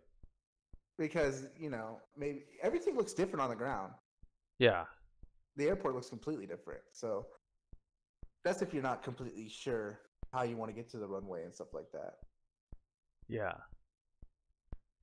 Yeah, and Chad is saying that too. Like I could have requested the right runway if I knew that I was, exiting to, a location on the west side of the airport. Right. They would have been like, well, why didn't you land over at this runway then? Right. Yeah. And in a situation where, if I'm meeting up with somebody that's on a different FBO, I'm like, hey, I could probably call the tower like on the phone, right? Or instead of using the frequency just to get information and then hop back on the plane. And I mean that, like, you can taxi. Yeah, I don't know. I'm trying to think of it like practically and I'm completely mind effing it like crazy. No, I mean, like Mont said, you should always have your airfield diagram pulled up. You should always know what you want to do before you do it. Yeah. Instead of kind of rolling with the chain. Right. Yeah, and that's where it's like and I was just asking that as like if I wanted to be on that side, it kind of backing it up, how would I have made that happen? And the best way would have been to get clearance to land on the right runway instead of goofing around with taxiing. So if I knew that ahead of time, if I knew my destination on the ground, I could use that and know, looking at the chart, that okay, I should request the right runway, just to make it easier, and tell them like where I'm going in the air, right? So I'm telling tower like, hey, can I get clearance for runway, 16, or option for 16 right, final destination west hangars or something, right? Coordination is your best friend, my man. You can never break rules as long as you have coordination with it. Yeah. So, more information. If you paint them a picture of what you're trying to do, they'll get you there. Okay. All right. So, in retrospect, when you start to get really comfortable with it, you're gonna start using a little bit of plain language with a little bit of air language. So, like Yeah. request to land 20 right, trying to get to the FBO facility, or, trying to get to the Northwest facility or hangar or whatever you want to do. Yeah. Okay. Well, I think on the next one, I'll do it better because this was kind of like off the cuff. Like I wanted to fly, and you said you were able to hop on, which is so freaking awesome, dude. So for next time, I'll definitely have like a flight pre-planned, Yes. and that way we can kind of avoid some of the. I mean, the two biggest mistakes that I made, besides this, like the not facing the right airport and stuff, but blowing the class Bravo, which the FAA is going to give me a call. Yeah. Oh, right? I yeah, mean, that's what they do, will. right? I mean, Yeah, they'll be like, yeah. Oh yeah, definitely. We write up stuff at the end of the night that's just like, this guy blew this airspace, and no. and they'll do like a small investigation and find out like what happened and all that crap, right? I mean, what's like Yeah, the just wanna avoid repercussions that. of that in real life? It depends on what kind of incursion, like. It depends what kind of incursion it is. If it's all just looked at as how bad safety was it? Like, Right. And how bad could it have been? I think I clipped it. Like, I mean, it was pretty. Like I was high for sure, but I had like just entered it, so he was definitely on it. So to avoid that, I would have needed to plan my exact route, like down to the millimeter, like where exactly I was gonna go, and that's kind of where he was asking about the transitions, and I'm like, I don't know. So if I'm just flying VFR going around it, I need to better plan exactly where I'm going to go and how to navigate that, besides just, there's the 55 freeway, so I got to make sure that, however I plan it out, I got to make sure that I am where I think I am. So that's going to eliminate that class Bravo issue. And then the second one is what I'm going to do once I get to my destination. And even if I have just like a pretend backstory, like I'm going to go to the restaurant at this airport, and where is that, and how do I taxi there, and what runway is going to be best. And yeah, I mean, yeah, you could do stuff like that. It's just, it would probably I mean, if it looked like you just clipped the airspace. Yeah. In retrospect, and like how it would probably really go down is it would be just like a hush thing. Yeah. Like, well, don't do it again. Yeah. You might want to buy some beers for the tower. Nobody likes to write up paperwork. No one likes to take away licenses in the end. Air traffic controllers make mistakes, pilots make mistakes. Yeah. And as long as it's something that's not detrimental to somebody else's health or anything. Right. It's all meant, I mean, all this stuff is meant to be safe. There's no other purpose for it, right? So as long as it wasn't dangerous and just a mistake, they're usually pretty cool about it. Yeah. I mean, just like anything else, you have those people that are not cool with it, but yeah. It just depends. Have you ever been contacted by a pilot for like helping them out or being cool, or just like, hey, thanks for your help on this, like, oh yeah, like on the phone, pilots? like do they call you like on the actual phone? The tower phone. They can get a hold of us. Yeah. Does it happen happen all the time? Like, okay, here's what happens. Either way, either bad or good. If the pilot did something bad in the pattern or something, what we'll do is we'll give them the phone number over the line. Oh, really? Like, hey, contact me when you land to get to the ramp. And they'll call and be like, dude, you can't do that. You got to do this. You got to do that. Yeah. And usually they'll be like, I'm sorry, my bad. Like, that's usually how it kind of goes. Or I've had pilots call if we've tried to work with them in the pattern and they're just all day just doing touch and goes for 5 hours. Which we have those. It's like, have you really? Yeah, I mean, dude, how much money does that cost in freaking fuel to be doing touch and goes all day long like that? That's insane. Dude, F-18s sit there and do touch and goes for hours. Oh, because it's taxpayer money. I see. Yeah.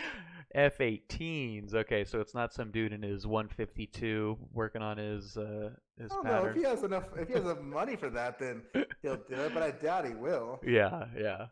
we're talking about training and stuff like that. You have to get so many touch and goes, and Right. go for hours, and you're just sitting there clearing them and clearing them. It's like, dude, get out of my airspace already. That's really funny. So I was telling my dad about you actually, and he thought that was like the coolest thing. He's like, man, how random and fortuitous is that?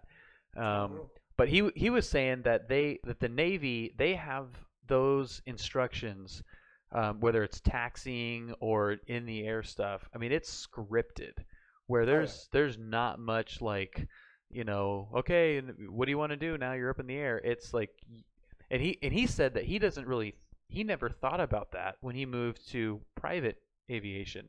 He was just thinking, he was like, I never thought about taxiing and like which taxiway to take. I did a video of like the airport markings and explain, and like what how to tell where you are and stuff, and he saw that, and he was like, dude, I did it at his old home airport in Opelika, Florida, and he was like, I never thought 2 seconds about it. Like, I would land and I would taxi to my hangar and done with it. Like, not even, I don't even think about it. I don't even worry about it, because he never had to worry about it in the Navy, because it was just like, you land and it's ABC, you take off, it's CBA, and it's just like it's scripted every single time. It's the same thing every single time.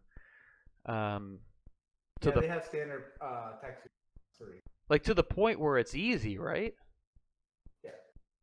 Yeah, you get. I mean, to some extent. Anyways, from the Alpha Charlie from the transit line to John Wayne is probably be the same every time too. It's just right, yeah, because you're operating out of the same. I mean, if you're a GA, you're pretty much always flying out of 20 left. Yeah, I mean, and we had F-18s parked here, we had T1s, T6s, T45s parked here. It's everything was, Mm-hmm. But that can make a bad controller too. Well, and that's kind of what he was saying, is that the repetition and the fact that it was the same thing every time, the one time that it was different kind of freaked him out. He actually took a Black Shoe Admiral from the carrier back to base, and he didn't know who he was when he got him in the plane. He just was like transporting somebody. He didn't see like who it was as he was getting into his plane, and it turns out it was an admiral. So he's flying. He's at the back of his group. He actually did a couple of rudder, I don't know what you call that, when you roll it with the rudder, just the rudder, like kick over. Yeah. So he did a couple of those with this admiral in the back, not knowing who he was. It's such a funny story. So he lands, and the tower ground guy gives him clearance. Like, he usually goes right, and he got told to go left. And as soon as the dude said left, and it was like a little bit different than what he was used to, he like freaked out. He's like, "Oh God, what did I do? This is not normal." It's just thinking. A lot of it's thinking on the fly, man. I mean, you want to have A, B, and C plan, but a lot of it, you just have to think outside the box and how you want to do it. That's the kind of cool thing about it is like there is scripted stuff, but there's also a lot of leeway for however you want to go through airspaces. You want to transit, you want to go under airspaces, you want to get a lot of free, But the key is to have a plan. Exactly. Always have a plan A and a plan B. Yeah. If it doesn't work out, okay, plan A, this is the most easiest route to go here. Okay, plan B, what if they want me to transition? What if they want me to go around? Okay, do I know the transition pattern? Do I know this, Yeah. Okay. Always have a plan. Yeah, and that's again, like what we did just now was like half planned. I mean, the plan was, I want to fly from John Wayne to Van Nuys, and you would never do what we did in real life without sitting down and just like kind of willy-nilly. Yeah, and like tracing the line. Like, okay, I need to make plenty sure. Of pilots that do that, man. In this airspace, though.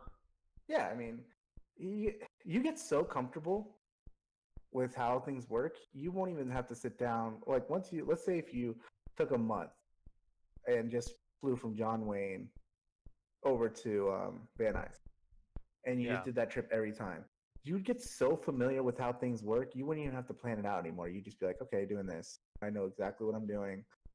I know what airspaces to already talk to. Yeah. You know how it felt like the controller already knew what you're gonna do before you did it. Yeah.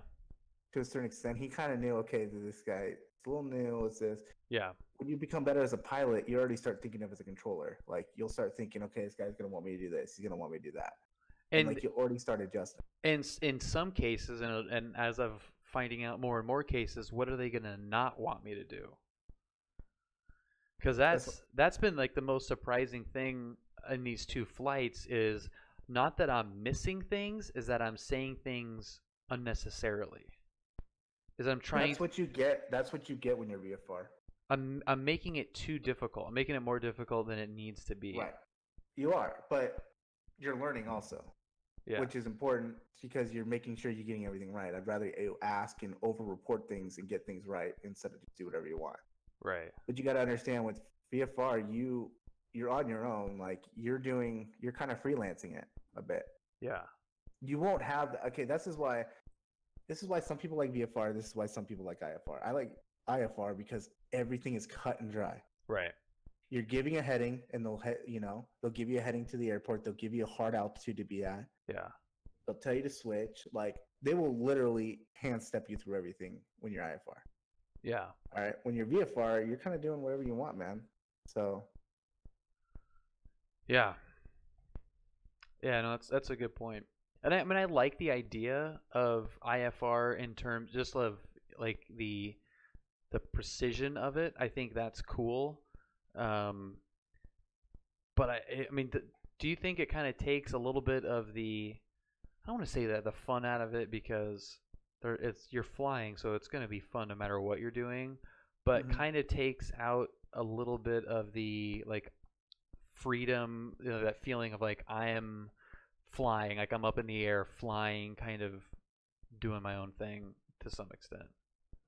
I don't think it does because by the time you're instrument rated anyways, and you're able to do IFR stuff, you've already flown for a while, so you already have that feeling of knowing how it is, Okay, so I've been dying to ask this question. I'm glad I just remembered it. So I'm in this plane which is IFR capable. So I can, if I turn on here, I can go into procedures and I can do, arrival procedure, and I've got, links 8, and I can stick this in here in a transition from DAG and whatever. So I can do all that in this plane, and it'll fly this approach. If I am not IFR rated, could I still do this? Could I request? I mean, if it's in VFR conditions, like if it's clear and I can see anything, and I'm like, hey tower, like I'm on a request a GPS approach or something. Like if you're able to, because it should be no different than VFR, right? I mean, you could technically fly that approach VFR. I mean, you're in that same air. It's not like it's like a fast lane that you're not allowed into. Yes, but IFR abides by different rules in VFR. You know what I mean? Like, yeah. Okay, when you go to IFR, dude, the rules change. You have a specific, terrain like you have specific guidelines when you're IFR. VFR, there's a little bit more room, but you should be IFR rated. If it's a VFR condition and you want to go IFR, you probably should work on it and be rated.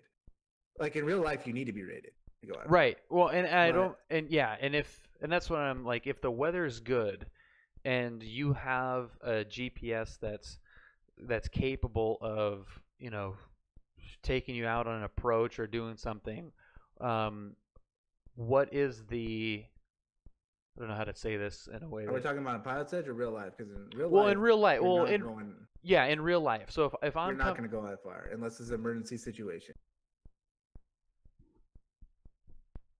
You know what I mean? So you couldn't. Because if it's a bright, clear day, yeah. Unless you're with an instructor that you guys are working on your IFR rating, yeah, then you're not going to go IFR at all. You're not trained for that situation. Because you got to imagine, man, IFR, you're not looking up anymore. You're not visually. You're literally, you're not even looking out the window anymore. You're looking at your instruments, and because you have certain published descents before you hit the airport. Imagine you flying without landing, all right? And you're not looking at your windows. Yeah. You're looking at your instrument. Right. And you're literally just trusting what the so there's a sense of precision on it. Yeah. You know what I mean? So my question is, like, if I get clearance into let's just say John Wayne. So I get clearance into the 20 left does not have an ILS approach or IFR instrument approaches. So let's just say like I get they 20 left is closed. I get I'm going on 20 right, and I get clearance for a straight in approach. And a straight in approach happens to be there's an approach procedure for a straight in approach at John Wayne, and I've got a capable plane. What's to stop me from loading in that approach into the GPS and flying that as if, and not even like what's the difference from doing that as it would be to flying that approach by hand? I guess is my question. Because so nothing's stopping you from doing that. Right. You could do that. Right. But what you have to understand is that, first of all, yeah, I mean, what Chili's saying is right. If weather permits, they want you to see visually anyway. Right. And I'm not saying that I wouldn't be looking at the airport, but just like if you wanted to just be on autopilot and have the plane bring itself down to minimums, then you need to know, I mean, nothing's stopping you. You just got to know that if you're going to do that approach, you need to do that approach right. There's going to be certain altitudes, there's going to be certain things that you have to be at certain points of the, at 1 mile you need to be at this altitude. With more visually, you can kind of just land the plane how you feel necessary. Yeah. You know what I mean? Instead of being at, okay, by, runway threshold, I need to be at least below, right, 300, 400 feet. Okay. I was just curious, and I'm not like insinuating that I want to do that or think it's a good idea, but I'm just, like if you're flying VFR by hand, you're looking out, doing everything, and you're precise enough to, hit those step downs or whatever you have to do that happens to be an approach. If you have a plane capable, because I went on autopilot for a little bit. I'm flying. You can just fly with the heading bug indicator. How that's no different than flying it straight by hand. You just have to hold the yoke the entire time. Exactly. So yeah, just I don't even know. And then like controllers will ask you sometimes if the weather is bad, if you're IFR capable, and they'll ask you if you're able to do the approaches like that. Yeah. So, in retrospect, if you can't, and that's right. You're approach and it's bad weather, you probably shouldn't be flying. Oh, 100%, absolutely. And I had a conversation with my dad that he was like, getting your IFR is awesome, and it's in a lot of ways makes you a safer pilot, but if you're having to fly in weather that you need to be flying IFR, like you shouldn't be flying anyway, technically. But yeah, your mom makes a really good point. I am confusing IFR with autopilot and GPS. Yes, you are. So those are So I am that's where that's exactly correct. IFR is instrument flight rules. And so you have complete different rule base than you do VFR. Right. So I can do a GPS approach VFR, no problem. Yes. Yeah. Okay. Yeah, you can do that. Okay. You can that's what, and I know you could fly GPS like once you're up in the air, like in cruise, you can knock yourself out all you want with autopilot, but I was more thinking about the departure and approaches. So I could say to the tower, like, hey, VFR, request GPS approach, whatever. And they the runway, whatever. And there's no problem doing that. No. Okay. No, just let them know beforehand. I mean, Okay. unless you don't say GPS, they're just gonna. Yeah, because if I have the GPS approach in and it's a perfectly fine approach that I don't really like, that would be no different if I was flying it by hand. Right. There's no way the air traffic controller would know or care. Like, he wouldn't care, right? No, not really. It's how you want to fly your plane, how you want to land. Yeah. Okay. Well, that clears it up. That makes sense. Like I said, man, it's a sandbox, so you can literally, if you want to do a full stop or touch and go, or you want to do GPS, you want to do that, it's all up to you, man. Dude, this is so freaking sweet. Thank you, Tax, so much for helping with this. I mean, I've no problem, bro. Been thinking about it for so long, and this is a better run this one around. I mean, there's just there's those small mistakes that we talked about. Yeah. Just listening is your biggest thing, man, and just hear what they're saying to you. Okay, monitor. Okay, this. It's like you want to jump the gun. You want to jump the gun because you feel like, don't get in the habit of, okay, he's gonna say this. Yeah. So I'm just gonna repeat like that. Right. Listen to what they're talking to you about. Monitor this, do this, and just it'll be good. I definitely felt myself getting a little bit nervous, especially after the screw up in the beginning, where I felt like the plane was going too fast almost. Like I was. Snowball effect, my man. Don't let it happen. Yeah, like I wanted. I felt that happening for sure. Mm-hmm. Oh man, Tax, you are the freaking man. This is so great. No, man. Anything that's helped, we'll get to it to where you just have it's gonna feel good when you get that one flight and nobody really says anything. Everything is just my first no issue flight when nobody yells at me. Yeah, that's gonna be a great flight. And maybe you're not gonna have those. Maybe someone's just gonna yell at you because they just want to yell at you. Yeah, but that's okay. But yeah, I definitely the next time I'm gonna have just a locked down flight plan. Yeah, and just know exactly the purpose of the flight and what's. And I guess I kind of felt like I didn't do that this time. One, because of the time. Like, hey, can you jump on now? Yeah, let's do it. But the last flight I did was, leaving John Wayne, going into uncontrolled airspace, coming back and landing and doing touch and goes. Like there was really nothing goofy going on. This flight needed a plan. That one didn't really need a plan. Like I knew what I was doing, totally fine, not in anyone's way. This was different. But I bet if you did that first one again, you'll think it's really easy. Oh, 100%. Yeah, I mean, I feel like I could.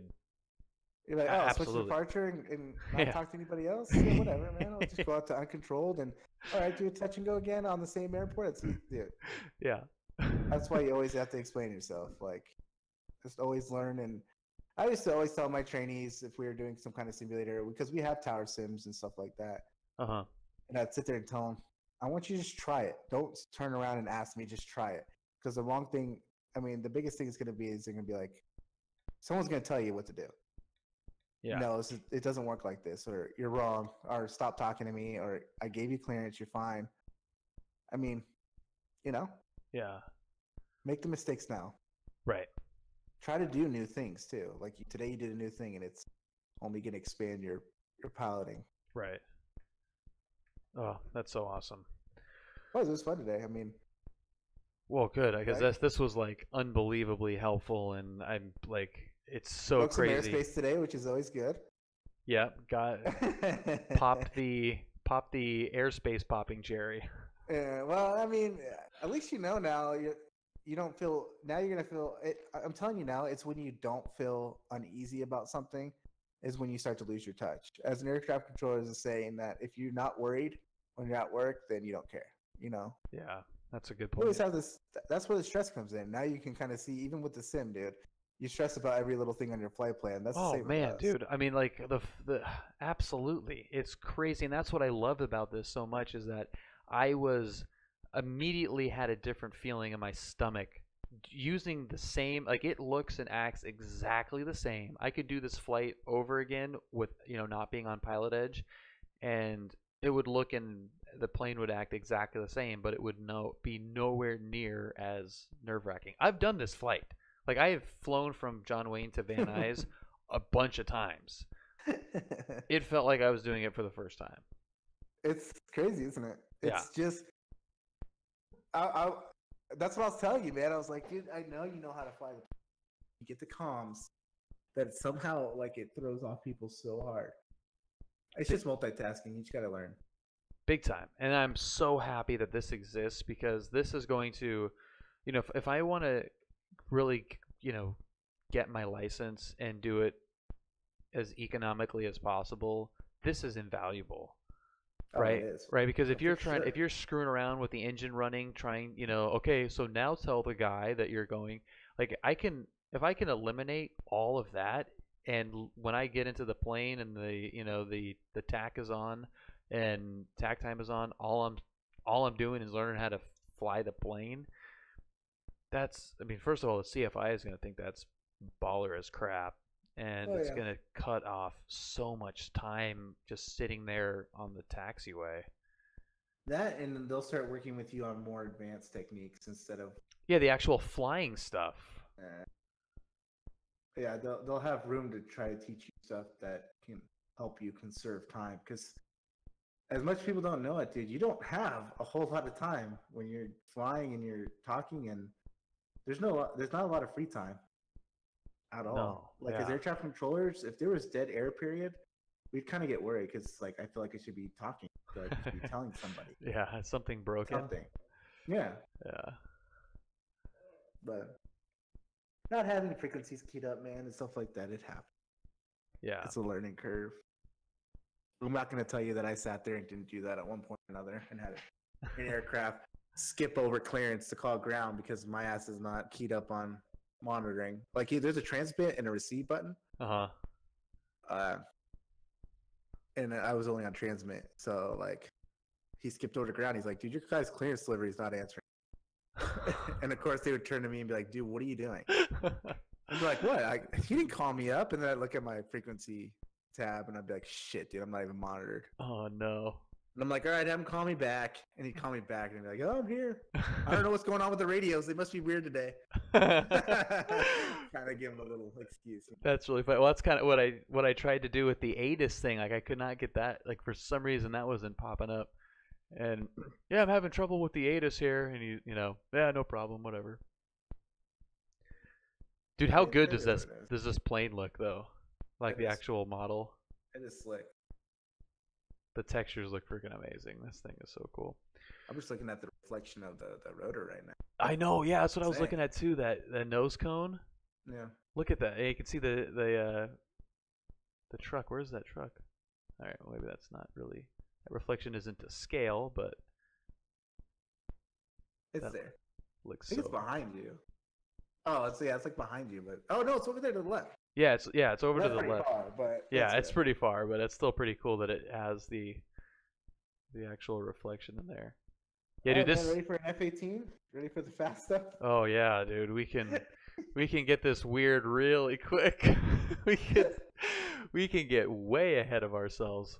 That's when minutes become seconds. Oh my god, dude! Like, no kidding, man. No freaking kidding. Yeah, I mean, like, just staying ahead of the plane like that. It was hard for me to stay ahead of this thing, let alone, you know, like, freaking any jet. Yeah. Like, not even F-18. Good lord, but you know, like, jeez.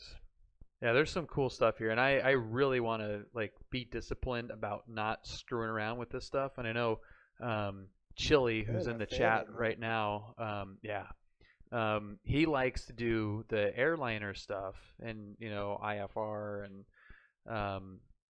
you know, essentially role play cargo flights and commercial flights, which is cool. But I definitely would feel like I'm you know, like getting way ahead of myself. Those are big boys. Those are really big boys, and that's a whole different deal, man. Good lord. Those Phantoms are pretty quick. Yeah, dude, they're really quick. One of my old work buddies, his dad was a Rio in one of them, and like just insane speeds. Damn, night flights too. Forgot about all the situations you're gonna get yourself into.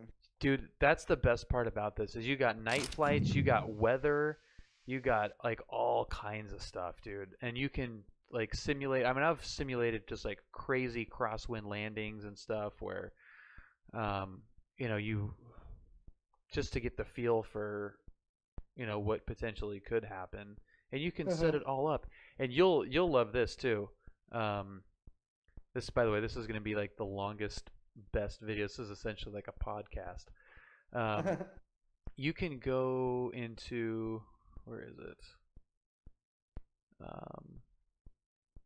It's in here. So if you go to this failures tab, and I think we're a little bit behind here on the stream, but you can set all of these failures at any point. So you could go into like aircraft and electrical and have like the inverter fail at, like, you could go is failed, fail when control F is pressed, fail at exact altitude, fail at exact speed, set time until failure. So you can like literally pre-plan failures and get yourself out of them, or, practice getting yourself out of them. Obviously there's a little bit of like the element of surprise goes away a little bit, but like left magnetos, you could just, any component that's simulated in the plane, you can simulate a failure. And fire too. I mean, you can have like fire in the cockpit. Or... That's when you get so comfortable, you want things to happen wrong, so you can stress every situation. Yeah. Yeah, that's a little ways off, I think. All right, Tax. Well, dude, thank you so much for the help, man. I hope we could do this a little bit more. And absolutely. I mean, this is just like interesting stuff, just for like, not even for what I'm doing, but just for people in general. I mean, not that I've really looked for it, but the viewpoint that you have being an air traffic controller, that's like invaluable for anyone that's trying to be a pilot. But it's also interesting for someone who just likes planes, or it feels like it's a pretty closed off world, because there's a lot of people know how stuff works with the aviation, man. It's an amazing thing. Yeah, and aviation's still pretty damn young.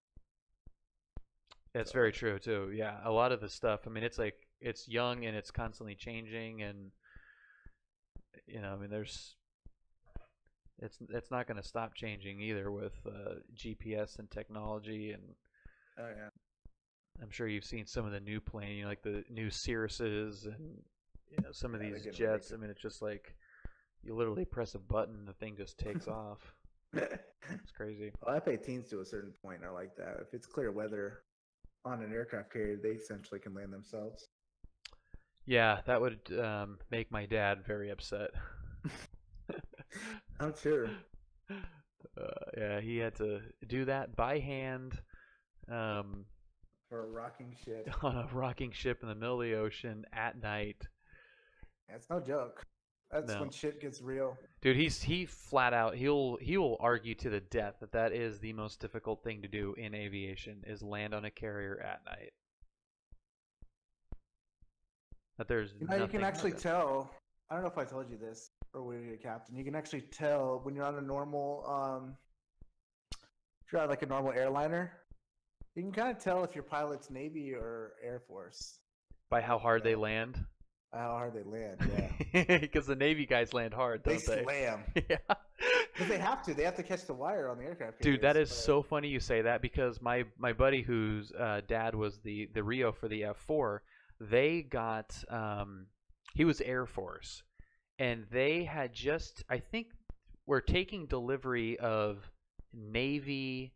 It was like the Navy variant of that. There was something that he was explaining to me, that the Navy pilots and planes were landing at the airport that he was at, and all of them just came down so hard, like at such a steep glide slope. And he was mentioning that, and I kind of thought, like, is that because like the carrier landings? And like at Pensacola, don't they have like the carrier dimensions painted on the runway, don't they? They do. Yeah. Not a lot of people know that. I'm impressed. Well, I am. They actually have lights too. Oh, they do really? They on like the runway. they've got the ball. You can have your runway carrier lights. Nah, it kind of not so much like that. Yeah. But they do have like where your like your cables are gonna be and stuff. Yeah. They have carrier lighting. That's pretty badass. All right, man. Well, thank you, Tax. This was awesome. I can't wait to do this again. If anyone is watching this video on YouTube, let me know what you think. If you like hearing this kind of stuff after the flight, like the debrief. I mean, we've I don't even know how long we've been talking. I mean, I could just keep going all night. But if you guys like this, let me know in the comment section, and I could ask Tax very, very nicely if he would be willing to do some more of these. I think this is totally fascinating, and if you guys would like to hear it, if you've stuck around this long, let me know and we'll try to do more of it. So there we go. Yeah, thank you guys for watching, and we'll see you next time. Peace out.